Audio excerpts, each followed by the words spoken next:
அன்னைக்கு நான் லவ் இது சொன்னால என்ன சொன்னீங்க? அது என்ன சொன்னேன்? காதல்னு என்னது? ஒருத்தனுக்கு ஒருத்தின்னு தான் நான் சொன்னேன். ஒருத்தனுக்கு ஒருத்தி. அதுக்கு நீ என்ன சொன்ன? என்ன சொன்ன? என்ன சொல்ற சொல்றா சொன்னா தெரியும். நான் என்ன எத்தனை சொல்றேன் ஒரு நாளைக்கு. லவ் பண்ணுறதே போயிடுச்சு. லவ் பண்ணலாம் ஆடா பாவி ஒரு ஒரு நானா அது ஷாஜகானா ஒரு ஷாஜகானை கெடுத்து வச்சியாடா அப்படி.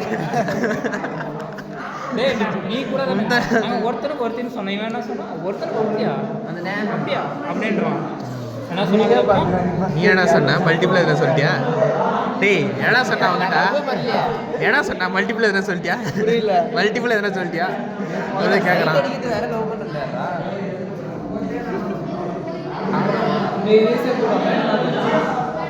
அவனை சொல்லு வச்சுறான். ஒரு 5-6 லவ் பண்ணுறான், 7-8 பிரேக்கப் பண்ணுறான், ஓட்டுறான், ஒத்துக்கிறான். வேலை பிடிச்சா வந்து அவன் போயிடும். கிளாஸ்லேயே ரெண்டாப்பா ஒன்று அவனு கரையாசம்.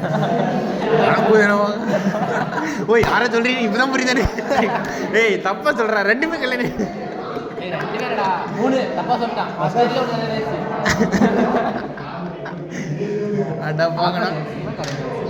சரி நீ லவ் கிளாஸ்க்கு எனக்கு சொல்ற நீ டக்குன்னு மறந்து போச்சு. லவ்னா எனக்கே மறந்து போச்சு. நீ எல்லாம் வரிசையில் லவ்னா ஒரு ரிலேஷன்ஷிப்பு, பார்ட்னர், அன்பு, மனசு மறந்தது சொல்லுவாங்க. என்னால் ஹார்ட் டு ஹார்ட் கனெக்ஷன் வாங்க. அப்படி காமம்னா லிவிங் டுகெதர். லிவிங் டுகெதர் கல்யாணம் பண்ணிடலாம். அதான்டா. அவ்வளோ ஆசை. ஏய் அங்கே ஒருத்தங்க நீ தாலி கட்டாம போல கொடுக்குறது.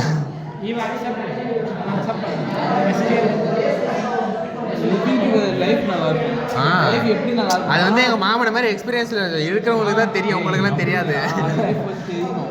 ஒரு பொண்ணு கூட லிவிங் டுகெதர் இருக்குன்னா அந்த பொண்ணு கூட ஏதாவது சக்ஸஸ் பண்ணிட்டு அப்புறம் மேரேஜ், அந்த பொண்ணு கூட மேரேஜ் பண்ணுவாங்க. சரி இவன் கேட்குறான் பாரு. அவளும் நானும் வந்து இப்படிதான் இருக்கணும், பட் எங்களால் எதுவுமே சக்ஸஸ் பண்ணல, எங்கள் லைஃப் வச்சு எதுவுமே பண்ணல. செத்துருக்கான்றான்.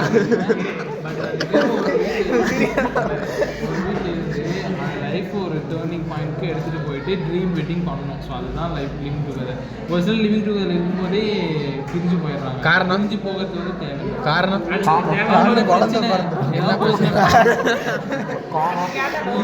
கல்யாணம் பண்ணவங்க அப்படி இல்லை, காரணம் ப்ரெக்னென்ட் ஆயிடுவாங்க, அம்மா செட் பண்ணிட்டு பிரிஞ்சு போயிடுவாங்க. அப்படியா? ஏய் உங்க ஃப்ரெண்ட் அரவிந்த் மாதிரி சொல்றான். பிரகாஷ் ஒரு படம் வந்துச்சு. அப்படி